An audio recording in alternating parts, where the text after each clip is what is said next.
Caríssimos, vamos entrar agora no título 7, que vai tratar dos crimes contra a administração militar.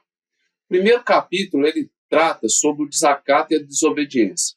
Importantíssimo que nós consigamos diferenciar as figuras relacionadas ao desacato e também a esse crime de desobediência, que muito cai nas nossas provas, tá ok? Então vamos lá. O 298 trata do desacato a superior. Vejam bem, neste crime, né, que está lá, desacatar superior ofendendo a dignidade, o decoro ou procurando deprimir-lhe a autoridade, a vítima do crime, o sujeito passivo, só pode ser o superior hierárquico. Perfeito? E o autor do crime tem que ser necessariamente o subordinado. Então, é um crime direcionado do subordinado autor para a vítima, né, sujeito passivo superior hierárquico. Perfeito? O desacato está no sentido sempre, né, de ofender, humilhar, menosprezar. Aqui nós estamos menosprezando a figura do superior hierárquico.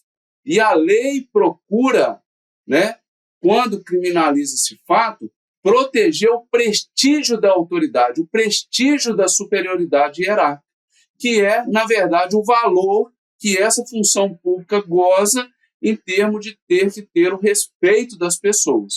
Então, o que está sendo protegido, na verdade, é a função, é a autoridade que aquela pessoa está sendo investida, perfeito? Pelo Estado. Quando o subordinado, então, ele ofende, ele humilha, ele busca atingir alguma coisa. O que ele quer atingir? Aí ele busca praticar essa ofensa contra a dignidade e o decoro, né? Dignidade como atributos morais da pessoa, eu chamar uma pessoa de ladrão, cai aí, perfeito? Ou quando eu procuro deprimir no decoro, que são os atributos físicos ou intelectuais, que é quando eu chamo a pessoa de burro, orelhudo, etc. Tá? E ainda, quando eu não consigo enquadrar nesses dois quesitos, a lei ainda ela vem e vai mais além. Ela fala, ou procurando deprimir-lhe a autoridade, ou seja, todo aquele fato que causa depreciação, debilidade, enfraquecimento da autoridade que ele é investido, ok? Isso é um crime que, se existir fato mais grave, obviamente, a gente vai ter o fato mais grave também configurado, ok? Bom, vamos lá. Lá no parágrafo único, meus amigos, vejam bem, a pena é agravada se o superior é oficial general ou comandante de unidade a que pertence o agente. Aí eu tenho que ficar de novo atento. Qualquer oficial general, se o subordinado pratica o desacato com relação a ele, cai na pena agravada. Agora, se for comandante de unidade, só vai agravar a pena se for o comandante de unidade a que o agente pertencer. Então, não é ser comandante de unidade, é ser aquele alvo da ação, comandante de unidade daquela unidade que o agente, que o autor do crime pertencer. Aí cai na pena agravada, ok? Quero que vocês lembrem com relação a essas distinções que são importantíssimas para as nossas provas. Primeiro, como professor que eu consigo diferenciar o desacato a superior ao desrespeito ao superior, que está lá no 160. Bom, a diferença na sua prova vai ser o seguinte, o desrespeito, ele tem que ocorrer necessariamente na frente de outro militar. Então, a questão vai te trazer esse dado, né? O subordinado riu quando o superior proferiu uma palestra e o fato foi praticado na presença do soldado A com o soldado B. Beleza, tá aí. Ó. Ele já te deu, a questão já te falou que ela quer te levar para o desrespeito ao superior. Agora, quando a gente observar aquelas palavras, a intenção do soldado foi ofender, menosprezar, humilhar o superior hierárquico, aí você já está ciente que não tem desrespeito. Aí eu já avancei aquela linha que divide o desrespeito do desacato. Então, na questão, necessariamente, vai trazer esse dado, que está na presença das pessoas e que não foi com a intenção de ofender, menosprezar a figura do superior. Porque se foi, aí eu tenho que caminhar e entender como desacata superior, ok? Bom, e o que faz eu diferenciar o desacato da injúria? Vejam bem, aí eu já tenho mais um complicador. Por quê? Porque tanto o desacato quanto a injúria protegem aquela, na verdade, as ofensas são direcionadas, né, para ofender o quê? A dignidade e o decoro. Então eu tenho ofensa à dignidade e o decoro tanto no desacato quanto no desrespeito, né? Só que lá na injúria o que é protegido é a honra subjetiva, amor próprio. E no desacato? Não. No desacato, o prestígio da autoridade é que é atacado, violado. Então, na questão, a questão vai te trazer também esses elementos. Vai falar, olha, a intenção do autor foi atacar a honra subjetiva da pessoa. Agora, o melhor para a gente conseguir distinguir é o seguinte, tá? Na presença daquele superior ou daquela pessoa. Veja bem, no desacata superior, é necessário que o superior esteja presente no ato da ofensa, tá certo? Se a ofensa foi feita por e-mail, carta, WhatsApp, isso não é desacato, isso cai na injúria, por mais que afete a honra e o decoro, tá certo? E conseguiram compreender? Então vamos lá. Superior está presente, ocorreu ofensa à dignidade e decoro, jogo no desacato. Superior não está presente, é injúria. Ok? Vamos lá.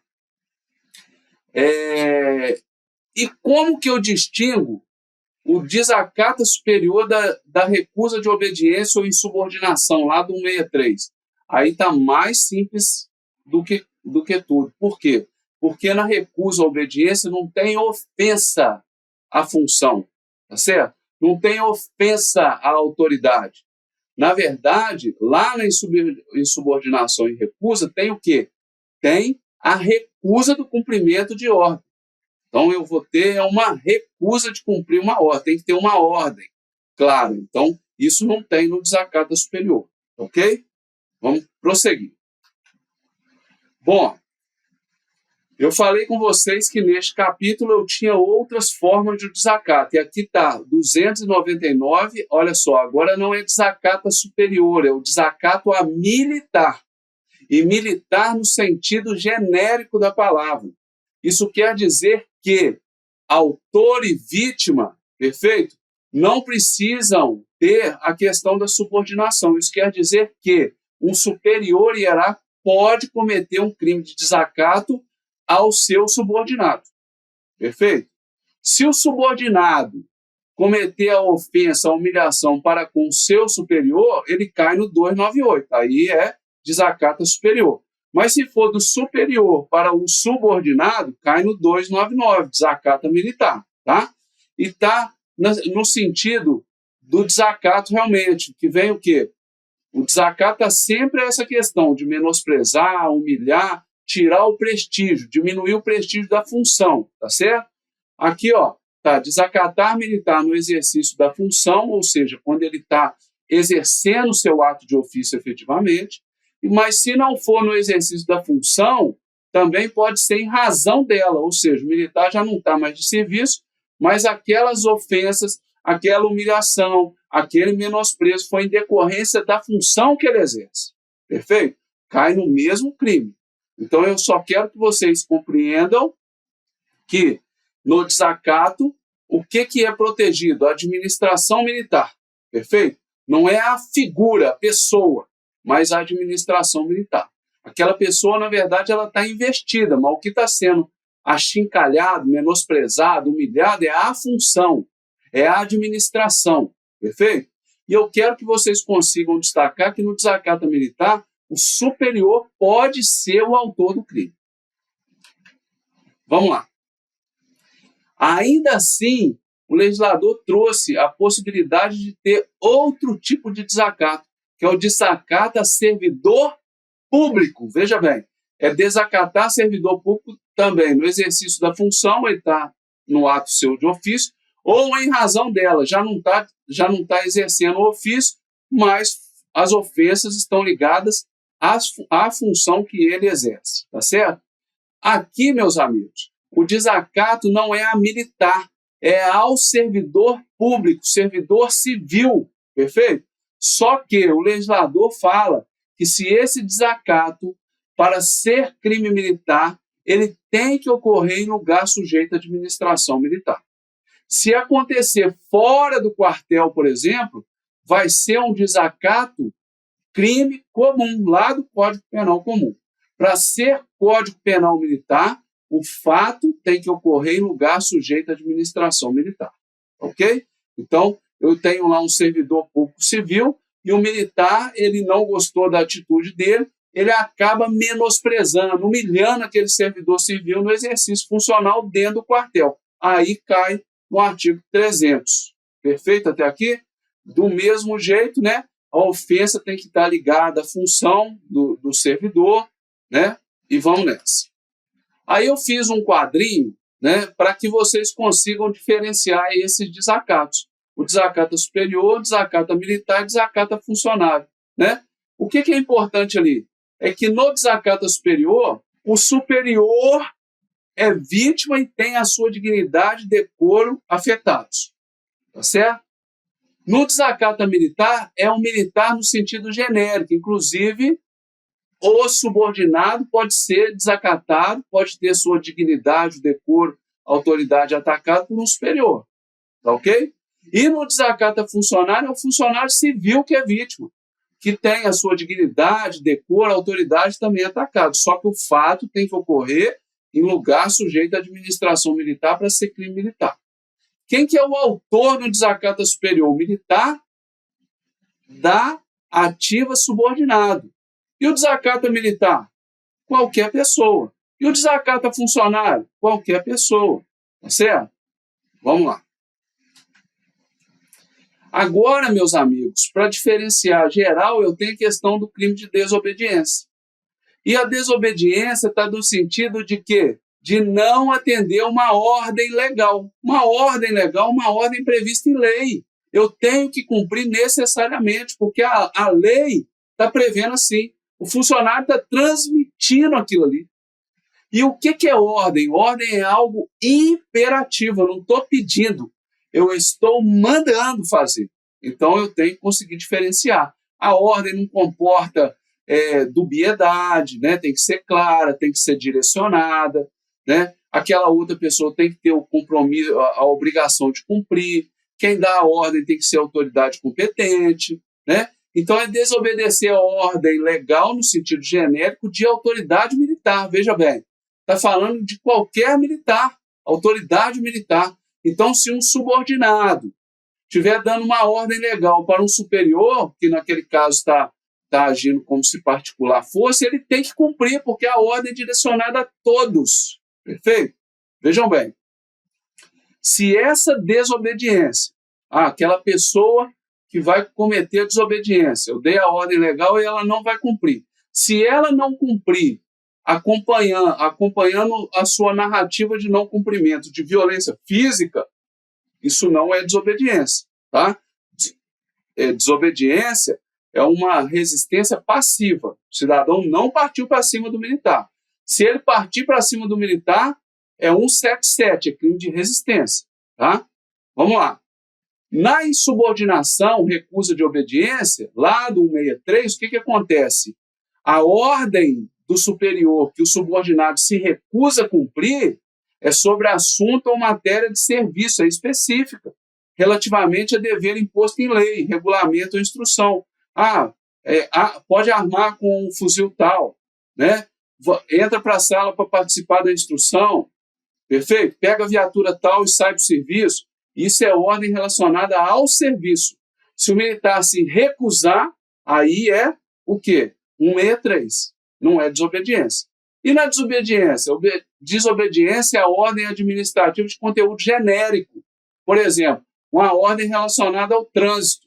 Está lá no Código de Trânsito, é direcionada a todos. É uma ordem genérica. Está direcionada a todos. Não pode parar em local proibido. Aí vão colocar que o militar, né, agente de trânsito, um PCTran, vai lá, chama a atenção de um superior que está ali na figura de particular, parado em um local. Aí o superior fala, você não é de nada, não vou cumprir sua ordem, etc. Ué, é um camarada que não atendeu um comando legal de uma autoridade investida, competente para aquilo ali.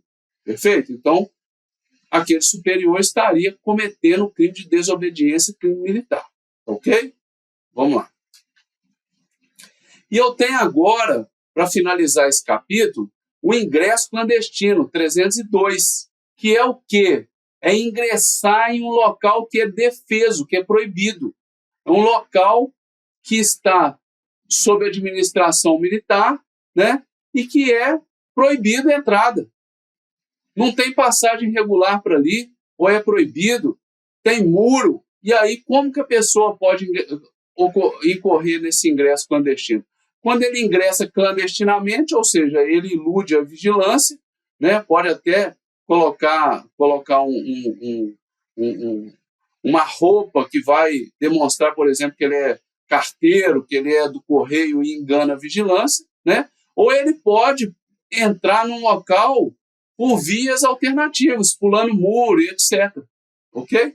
Tudo isso ele ingressa de forma clandestina, astuciosamente, contrariando as determinações, etc. Cai no 302. Agora, eu tenho que entender o seguinte. Se aquele que está entrando tiver alguma afronta ao sentinela, né? Está lá o sentinela no quartel e deu ordem para o cidadão não entrar. E ele entra assim mesmo, sai correndo, desobedece a ordem, isso é oposição à ordem sentinela, artigo 64. Aqui no ingresso clandestino, não teve essa ordem para não entrar, né? Na verdade, o sentinela nem viu, o cidadão pulou o muro do quartel, perfeito?